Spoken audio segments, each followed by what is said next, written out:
आधीच उशिरा आगमन झालेल्या मान्सूनमुळे बळीराजाची कामं खोळंबली असताना बहुतांश भागात समाधानकारक पाऊस न पडल्याचं चित्र आहे। अशातच देशाची काहीशी चिंता वाढवणारी बातमी समोर आली।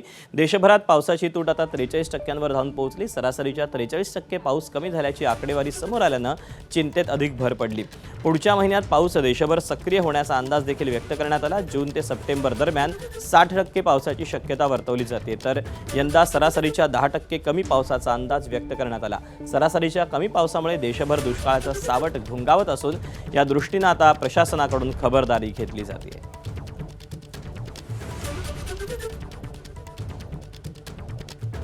अकोला जिल्ह्यातील पातूर तालुक्यात काल संध्याकाळी जोरदार पाऊस झाला। या मुसळधार पावसामुळे नदी नाल्यांना पूर आला, तर पावसामुळे शहरातील सखल भागात पाणी साचलं होतं। शहरातील मुजावरपुरा भागात अनेक घरात पाणी शिरलं, लोकांचे हाल झाले। या पावसाचा जोर इतका होता की सुवर्णा नदीसह इतर नद्या आणि नालेही प्रवाहित झाले।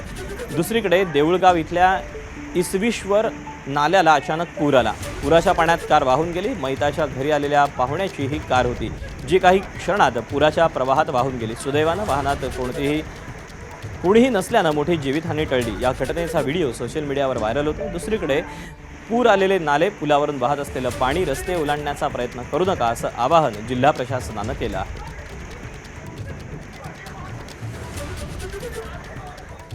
यवतमाळच्या आसेगाव परिसरात मुसळधार पावसामुळे पिपळगाव ते आसेगाव देवी या मार्गावरचा पूल पाण्याखाली गेला। पुलाची उंची कमी असल्यानं पुलावरून पाणी वाहू लागलं।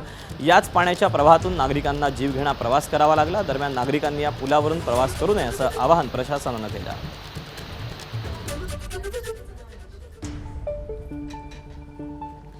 जळगावच्या रावेर शहरात रविवारी मुसळधार पावसामुळे जनजीवन विस्कळीत झालं। नागझरी नदीला पूर आल्यानं नदीकाठच्या घरांमध्ये पाणी शिरलं, तर शहरात अनेक ठिकाणी गटारं तुंबल्यानं रस्त्यावर पाणी साचलं। पावसामुळे निर्माण झालेल्या परिस्थितीबाबत नागरिकांनी थेट आमदार अमोल जावळे यांच्याशी संपर्क साधून तक्रारी केल्या। आमदारांनी नागरिकांच्या समस्या सोडवण्यासाठी आवश्यक त्या उपाययोजना करण्यात येतील असं आश्वासन दिलं।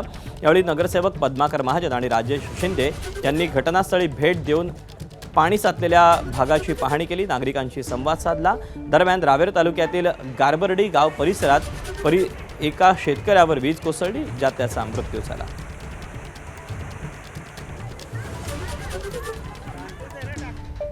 वाशिमच्या रिसोड तालुक्यात कांचन नदीला पूर आल्यानं नेतनसा ते कोयाडी मार्ग काही काळ बंद होता।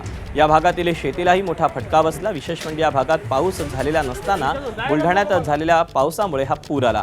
पुरामुळे अनेक शेतातील सुपीक माती वाहून गेली, त्यामुळे या भागातील पेरण्या काही दिवस लांबण्याची शक्यता आहे। गेल्या 2 वर्षांपासून या नदीला वारंवार पूर येत असल्यानं नदीचं खोलीकरण करून पूर परिस्थिती रोखावी अशी मागणी या भागातील शेतकऱ्यांची। प्रशासनाकडून याकडे सातत्यानं दुर्लक्ष होत असल्यानं शेतकरी आता संतप्त झाले।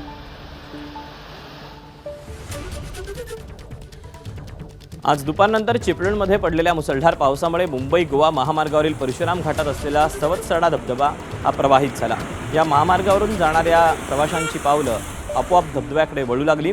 दुपारनंतर विजांच्या कडकडाटानं दमदार आगमन केलेल्या पावसामुळे शेतकरी वर्गासह नागरिकही सुखावला।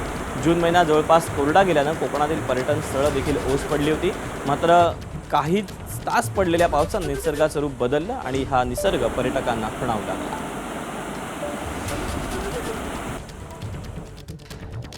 मुंबई गोवा महामार्गावर वालोपे इथे महामार्गाला नदीचं स्वरूप प्राप्त झालं। पाण्याचा निचरा होत नसल्यानं चिपळूणमधील वालोपे इथे महामार्गावर मोठ्या प्रमाणात पाणी साचलं। वाहतुकीला अडथळा निर्माण होतो, जीव धोक्यात घालून वाहन चालकांना पाण्यातून प्रवास करावा लागला। राष्ट्रीय महामार्ग विभागाच्या कामाचा पहिल्याच पावसात बोजवारा उडाला। विरारमध्ये मुसळधार पावसानं हजेरी लावली।